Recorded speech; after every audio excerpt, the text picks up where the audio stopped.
हरे कृष्णा। मैं उमेद सिंह और आप सुन रहे हैं श्रीमद् भगवद गीता यथार्थ रूप। अब तक हमने पढ़ा कि अर्जुन व्यथित है और वो कहते हैं कि वो अपने गुरुजनों, अपने भीष्म पितामह और परिवारजनों का वध कैसे करेंगे। इसलिए वो भगवान श्री कृष्ण की शरण में आ जाते हैं, उन्हें अपना गुरु मान लेते हैं।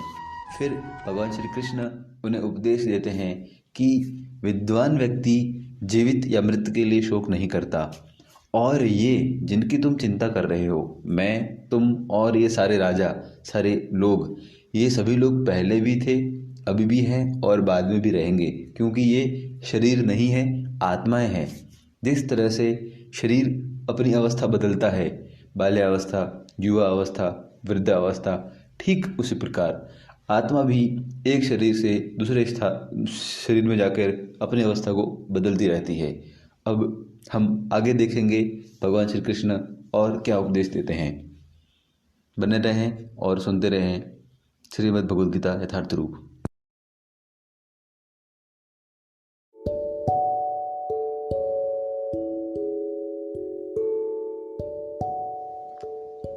चौदहवां श्लोक।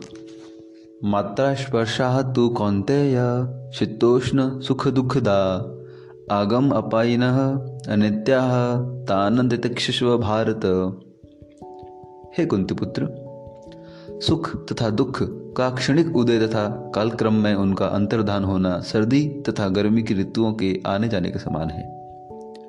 हे भरतवंशी, ये इंद्रिय बोध से उत्पन्न होते हैं और मनुष्य को चाहिए कि अविचल भाव से उनको सहन करना सीखे। 15वां श्लोक। यम ही न व्यथयन्ति एते पुरुषं पुरुषर्षभ सम दुःख सुखम धीरम सो अमृतत्वाय कल्पते।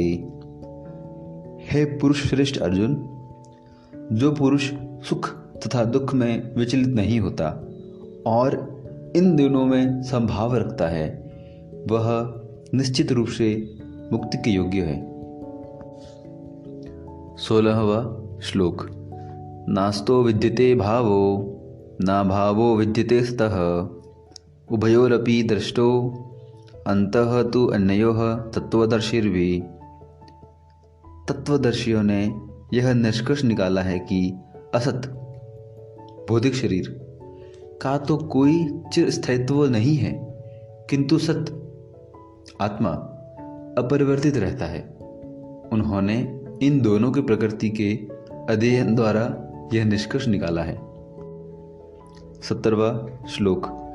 अविनाशी तु तद्विधि येन सर्वमिदं ततं विनाशम अवश्य अस्य न कश्चितं कर्तुम् अर्हति। जो सारे शरीर में व्याप्त है, उसे ही तुम अविनाशी समझो। उस अवयव आत्मा को नष्ट करने में कोई भी समर्थ नहीं है।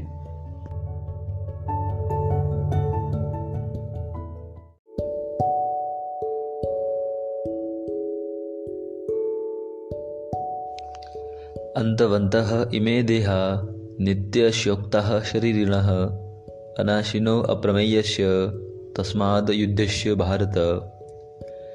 अविनाशी, अप्रमेय तथा शाश्वत जीव के भौतिक शरीर का अंत अवश्यम भावी है, अतः हे भरतवंशी, युद्ध करो। 19वां श्लोक। य एनं वेत्ति हन्तारं यच एनं मन्यते हतम् उभौ तौ न विजानितो नायं हन्ति न हन्यते।